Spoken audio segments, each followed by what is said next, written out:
We often look at adversity as a negative. And, it doesn't feel good. You don't ask for it. But if you use adversity as an opportunity for growth, whether it's personally or as an organization, you can grow so much better as a result of it. I mean, if you think about it, major moments of growth oftentimes come from moments of adversity. So embrace it. Adversity is your superpower. Welcome to Taking Care of Lady Business, where we have conversations about power, value, and success on your own terms. I'm talking with women who are building influence, wealth, and authority, not by following someone else's playbook, but by deciding what success looks like for themselves. These are candid conversations, hard-earned perspectives, and no BS insight from women who aren't asking permission. They're setting the standard. I'm your host, Jennifer Justice. Most people call me JJ. Let's get into it. Hi, everyone. Welcome to this episode of Taking Care of Lady Business. I'm your host, Jennifer Justice. Today on the show, we have Shirin Behzadi. She is a former CEO and the author of the best-selling, did you hear that? Best-selling book, The Unexpected CEO. Hi, Shirin. How are you? I love the way you said it. Good to see you. You too. I had the great experience of going to her book launch luncheon. So I knew after I saw you speak there and learn more about your book that we had to have you on the show so everyone else could hear too. So let's get into it. Let's talk about why you wrote the book and what it's about. Well, thanks for having me. And that was fun. It was fun having such great people all the way around on the release date. That was amazing. After we grew the company and I sold it in end of 2019, I asked myself, okay, so what do I want to do? What do I want to do with all these lessons learned in life and the principles applied that I'm sure we're going to get into on this conversation? And I realized that what would make my life more meaningful and all of those trials and tribulations more meaningful would be to take lessons learned and help others, that it was going to be about impact. So initially, I started doing more speaking engagements, advising, being on boards, all of that. There came a point where it was clear that in order to get the message, spread the message wider, there had to be a different way of getting there. And in fact, it was my adult children that sat me down and said, Mom, you've got to write your book. I, at first, didn't want to do it because I thought, wow, that's a lot of exposure, telling my story, all of that. But in the following year, I came across situations and experiences where it became clear that by sharing those lessons that I could help others build, accomplish, live the life of their own vision. So for 2 years, Jennifer, I sat in the corner of the family room and I wrote. It took me 2 years because I took my time to reflect. I really wanted to understand what is it that I learned that I used later on in life, and how can I help others really see it for what it is? So it took me a while, but I got it done. So obviously, there's a reason why your lessons are so much more important. So let's talk about from the beginning, like the unexpected CEO. Tell us how you even got there. I was born and raised in Iran to a loving family, youngest of 5. And life was normal until chaos happened. When the revolution happened in Iran, I was a child. And post revolution, everything changed. There was just so much uncertainty, so much chaos. And I was arrested twice as a teenager. Once because I was just walking on the street, they didn't like it. And the second time because I owned a book, which is very interesting because now I wrote a book. Between all of that and the fact that there was a war in Iran, my parents decided that it was time for me to leave. So at 17, I packed everything I owned in life and left it all behind. My siblings, my friends, my family, my parents. My mom took me to Istanbul, Turkey, and left me there at a woman's house who had a room for 3 girls. So here I was at 17, having never been away from home, coming from a loving family, and I didn't speak the language. I didn't have a lot of money. I didn't have any guidance. And somehow, after the dizzying time that I spent there, I landed on hope. I thought, well, I can make it to the United States. And through a series of events, I ended up finding my way to the United States. I landed at LAX and I was excited, but it was like, okay, now what? Because I still didn't have my parents, I still didn't have a lot of money, and I had to find a way to survive. So I started working as a cashier at a gas station. This was not a nice area. It was like a bulletproof booth that I sat in. I worked full time there and I eventually ended up going to school full time. There, after licking my wounds a little bit, I decided someday, and I talk about it in the book, that I'm going to someday run a big company. And I said it out loud. I would tell people, I'm going to run a big company. In fact, I printed a business card, which is kind of ridiculous if you think about it, working as a cashier at a gas station with the name Shirin Behzadi. Like, why would you print a business card? But I think that's what mobilized me. And I talk about this a lot to people. It's the idea that hopes and dreams are great, but knowing is where the power is. So I knew I was going to someday run a big company. I didn't know what company, but I was going to do it. I was just going to take all the steps to get there. So, how old are you at this point? 18, 19, 20. Yeah. Well, first of all, the fact that you were by yourself here and went and got a job at a place that's like scary, for it to be your age and work, and then say, I'm going to be CEO of a big company. Do you even remember what kind of confidence that you had in order to do that, especially like everything you'd been through at that time? I had very difficult days. I had very dark days that I felt really sorry for myself, for sure. For sure. I went through that. I think that's normal and that's fine though, Right? right? It's like, Right. yeah, And at some point, I realized, wait, maybe I'm not as unfortunate as I think. Maybe my perspective is wrong. And that's something I had learned growing up through chaos. I already at a young age, I had been through so much where I had considered change of perspective and it had worked for me. Smaller, much smaller challenges, of course.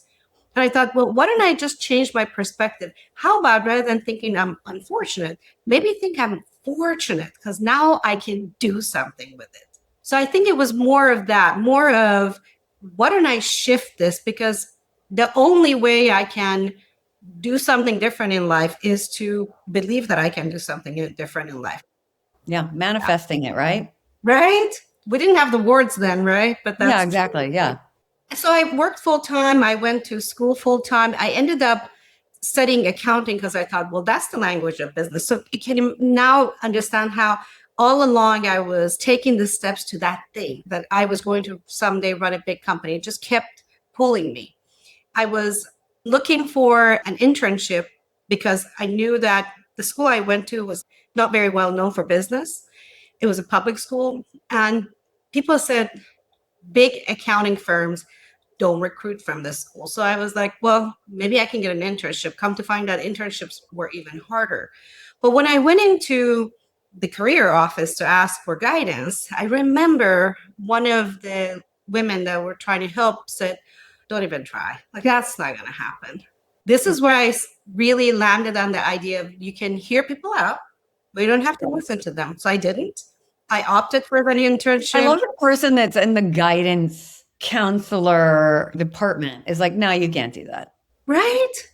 Come to Yeah. think of it, it's not good advice.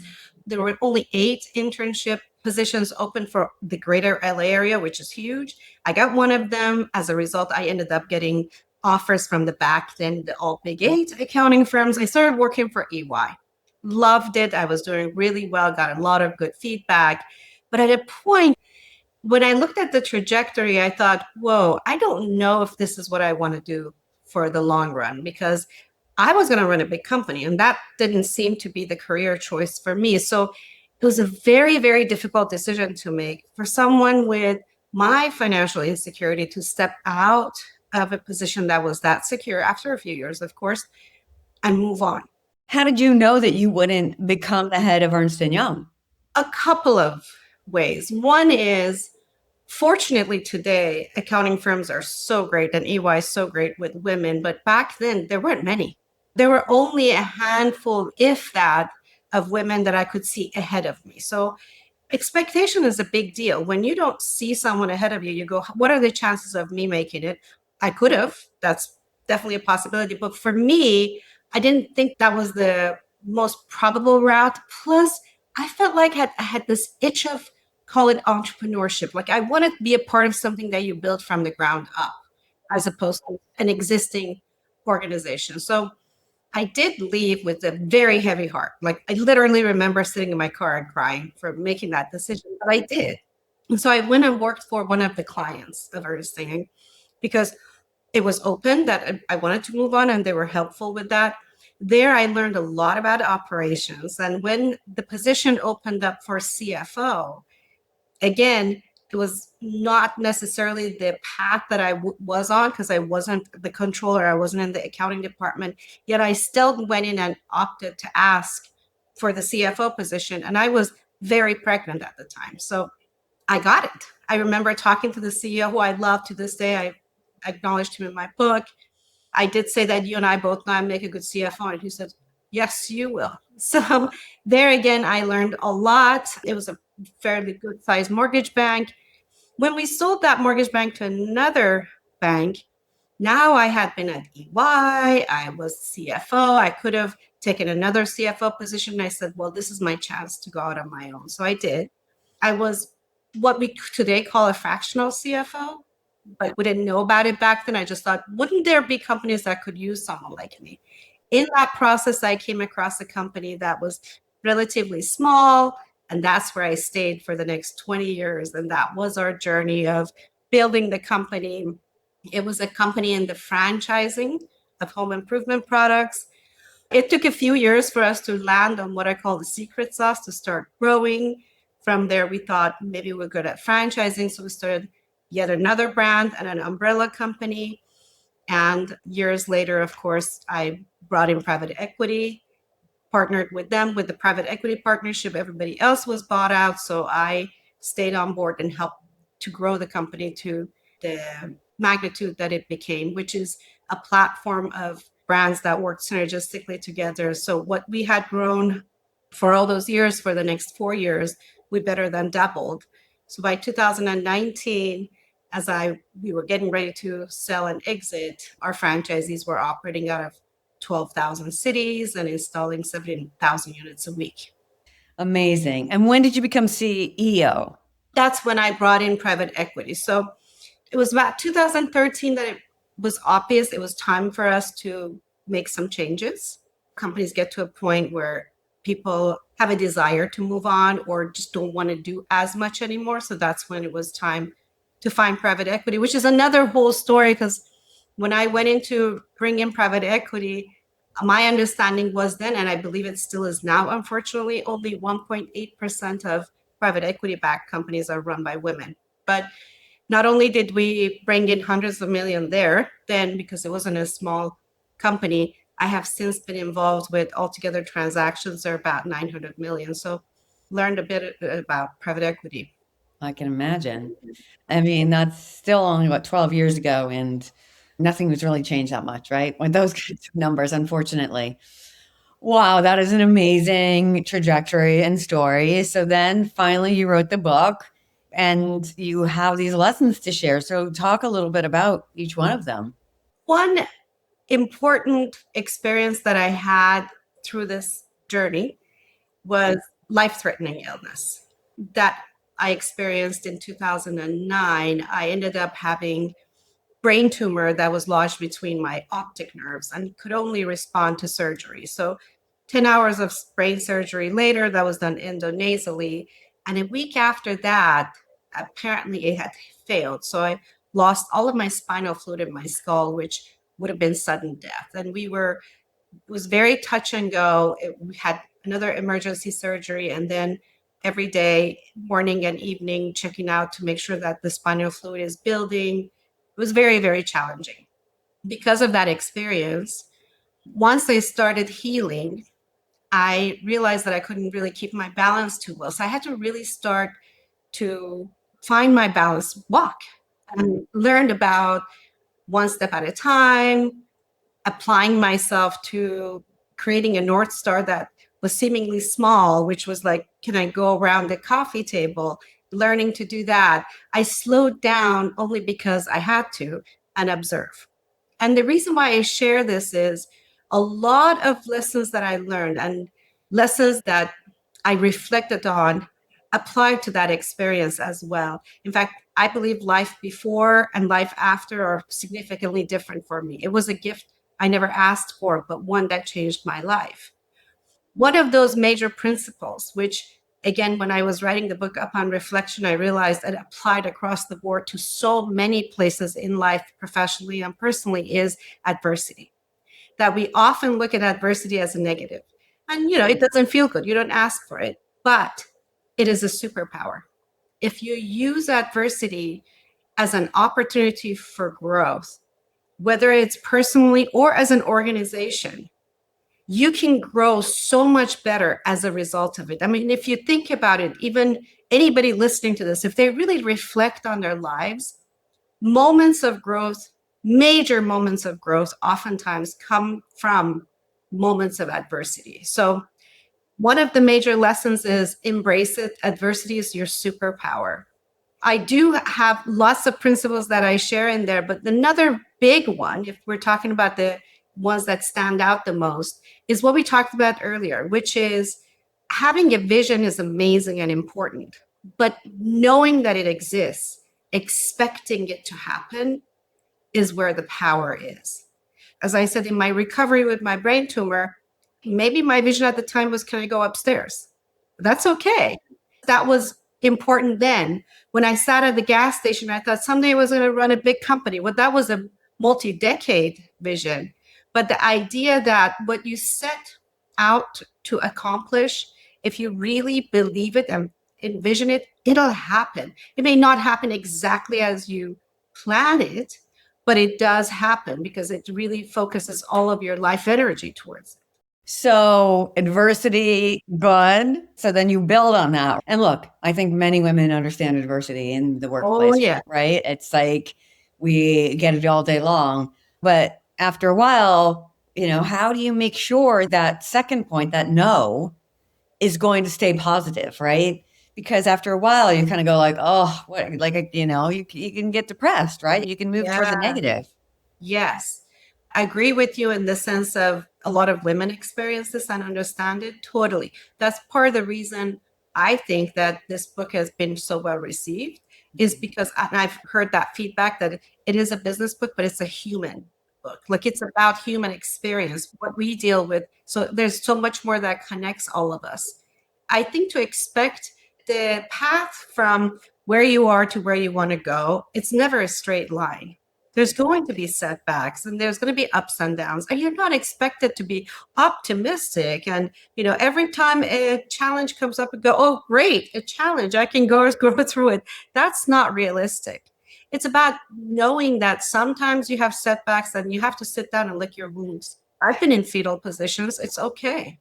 It's okay to go through all of that and not feel that great, but know that in the long run you can.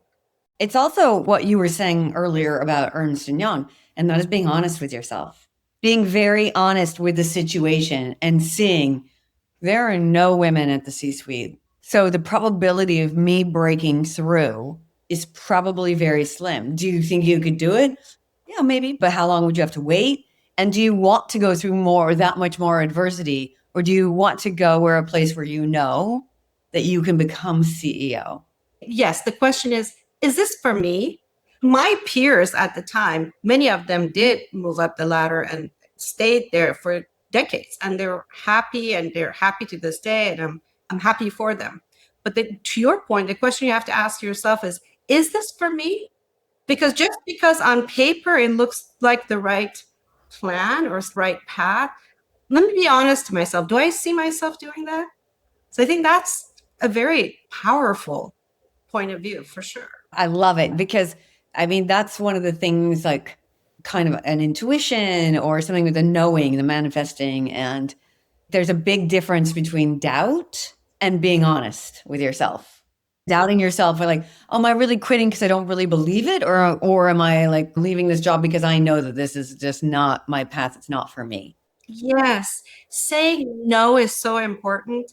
I promoted it as CEO as we were running the company. I've talked to people since, I've been advising companies. Saying no is so powerful. It's difficult to do, but once you know who you are, and I think that's one of the major challenges is to get a sense of what are those non-negotiables and being able to say no if things don't fit your non-negotiables. Easier said than done, but that's where the power is, because once you say no to them, you have better things coming your way. Exactly. You just have to have that confidence and understand that it will. Like, you cannot be bogged down by feeling too safe, right? What's another little nugget you can share so you don't give the whole book away? But yeah. I'm such a firm believer of you can. I always say because you can.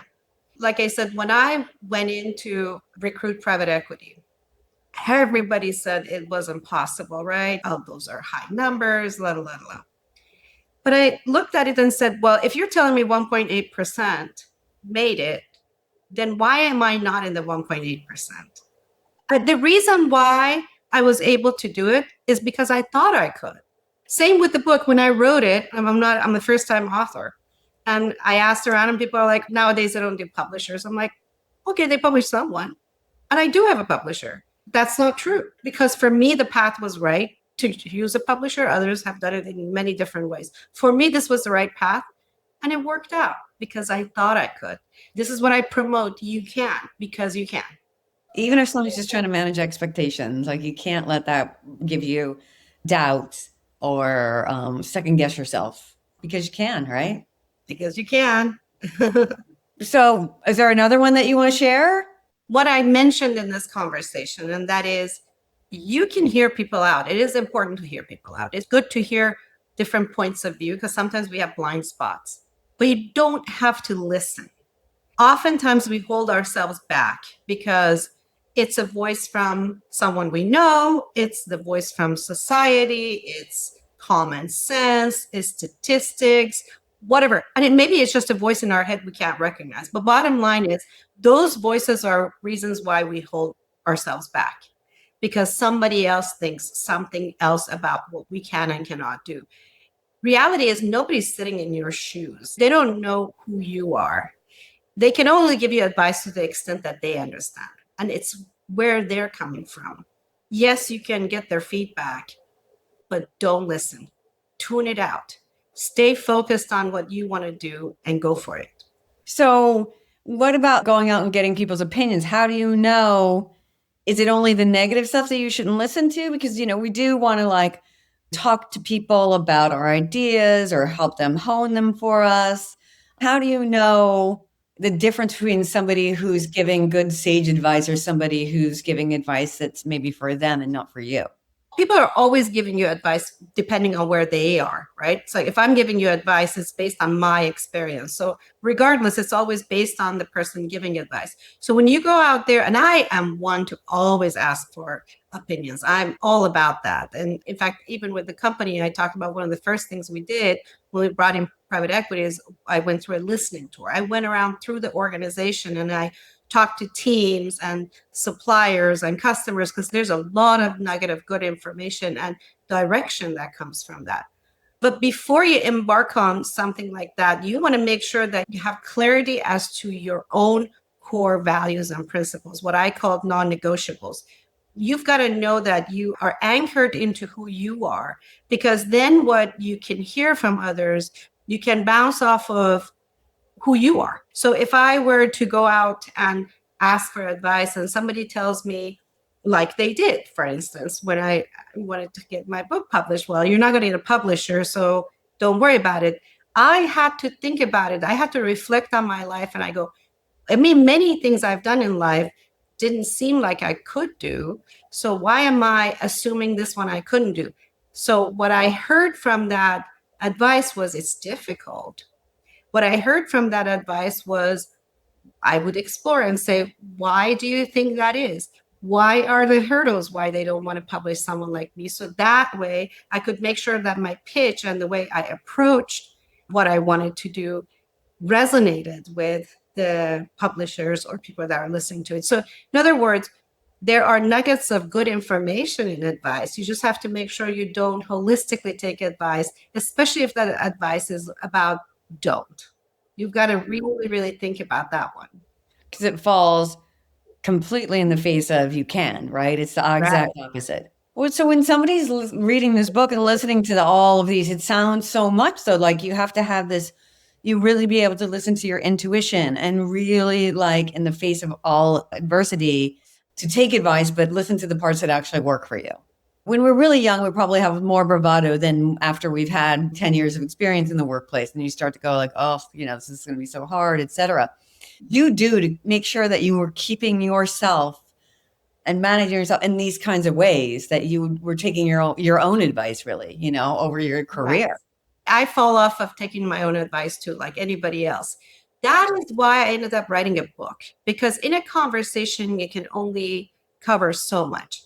But when you can lay the foundation through stories and experiences, when you can share what are the thought processes that I went through, then it can be more helpful. It can become more of a roadmap for others, right? Because, for instance, when I say core values, I just say core values here. But when I wrote it, I share what did I think about? Where was I when this occurred to me? And what are the questions I asked myself? So it's a bit more of a guidance in there. And it's not as difficult as it and complicated as it sounds. It's all about making small progress, right? Right. It's like little baby steps. It's about the journey, right? There's never an end. But I think one of the most important things, and really one of the reasons why I started this podcast, is, if you can be it, see it, or hire it. And for women and having women's voices. But you are the epitome of that. If you can come here from another country by yourself as a teenager and become a CEO and then write a book about all of this, in the meantime, doing things that many women cannot do, have not been successful at, can't do. They can do them, but have not been successful at doing, like raising private equity money or being CEO. Don't let those limiting beliefs limit you. You've done it, right? You can do it too. You out there That's listening. precisely why I decided to talk about it, because there's nothing absolutely extraordinary about me or my story. Everybody has a story, everybody has ups and downs and traumas and dramas, and you name it. We have so much more in common than meets the eye. But then when you see someone, I can literally tell you the story. So I was encouraged to write this book because I went to get an ultrasound done. That was the last experience that really got me going to write the book. It was a very simple procedure. The woman that was doing my ultrasound said, I know you. And I thought, oh, I didn't place her. She goes, no, you don't know me. I know you. Because apparently, years before, she was at a crossroads and she didn't know what to do with her life. She always wanted to be an ultrasound technician, wasn't sure. Then somehow in a local paper, somebody had written about my story. So she reads the story, parts of it, and she goes, wait, this woman did this. I can be an ultrasound technician. And here she was. She was my ultrasound technician, full circle. That's the idea. To your point, it's the expectation. The more we showcase what we do, the more we showcase problems that we've had, challenges that we've had, that we've come through, we help each other. I would disagree. You are extraordinary. Okay. So, and your story is extraordinary. But yeah, it just goes to show you, you inspired somebody without ever knowing it. I mean, what an amazing story. It was amazing, heartwarming. Like it gave me goosebumps. I'm like, okay, I'm going to write this book. Yeah. And I'm not sure if you caught this, but it is a best-selling book, right? Called Unexpected CEO. So we'll get into all of that. And I know that we've got to wrap up soon. So every episode, we ask this one consistent question. And I know you're going to have a million answers for it because I can already tell from our conversation. That is, what is the worst advice you've ever received? Out of all the advice that you already said that, like, bad advice you got and advice you didn't take, what's the worst advice you've ever received? This one stands out the most in my mind. I don't know if it's the worst, but it definitely stands out. We had already recruited private equity. We had announced it to our systems that, we now had new partners. And as a result of that transaction, basically everybody else on the C-suite was bought out and left. So we had once a year these big conferences with thousands of people, of our franchisees, suppliers, whatever. And I was effectively CEO, CFO, CIO, CMO, and COO in one person. And it was a sizable company. But I knew that if I had a chance to share with everybody our vision, what we were planning on doing, which was to create this platform and to do it in a professional way, but also have our entrepreneurial spirit intact with my personal commitment to them, that we could do it. And so I had planned it. I had a 2-hour presentation. I usually don't have slides, so I had it all memorized. I was ready to go. This is a big room, our first chance to talk about this topic in person. We had talked about webinars and things like that. Music is playing, people are seated, my mic is on.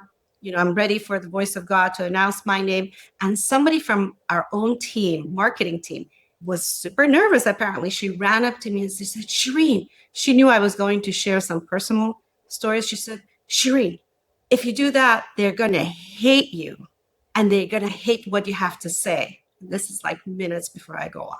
Last thing I wanted to hear, right?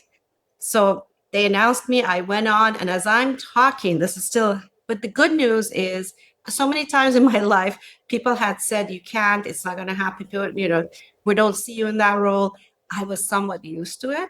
So I took it in stride and I didn't let it affect my presentation. What I did though, the last 5 minutes, I reflected, I paused for a minute and said, do I really want to go personal? Are they going to hate me? And I thought, real time, I thought, no, I'm just going to do it. So I did, and I got a standing ovation. That's kind of funny. It was somebody else's insecurity, which it usually is, right? The bad advice is somebody else is manifesting their own insecurity to you. She was worried. She thought I was going to crash and burn. I get it. Yeah. Amazing. That's a good one. Thank you for all of these amazing nuggets of wisdom. If people want to find you and the book, where can they do that? So The Unexpected CEO is everywhere. Amazon, Barnes and Noble. And if somebody Googles The Unexpected CEO, they can also find my website. I say that because my name is hard to spell, but it's Shirin Behzadi. I have a website. I have a lot of good information there. And I'm also active on all kinds of social media, LinkedIn, Instagram, you name it. And it's all under my name, Shirin Behzadi. I love it. Thank you so much for being a part of taking care of lady business, helping, people grow and see what they can be, like everything that you're doing. It's amazing. So everybody, thank you for listening to this episode of Taking Care of Lady Business. Until next time, I'm Jennifer Justice. Thank you so much. This was awesome. Thank you, Jennifer. Thanks to MedJet for supporting the Taking Care of Lady Business podcast. When you travel for work or internationally, the real question isn't if something could happen, it's whether you've planned for it. That's why I'm a member of MedJet and have been for years. If your security is threatened or you're hospitalized while traveling, MedJet can get you home and to the hospital you choose, not just the closest one. It's not travel insurance. It's about not leaving critical decisions to chance. If you travel regularly, it's worth having in place. You can learn more at medjet.com. Thanks for tuning in to Taking Care of Lady Business. If this was useful, subscribe and share with a friend. Make sure to check out the show notes for more on my guest and me, Jennifer Justice. Taking Care of Lady Business is a production of Lady Business LLC. See you next time.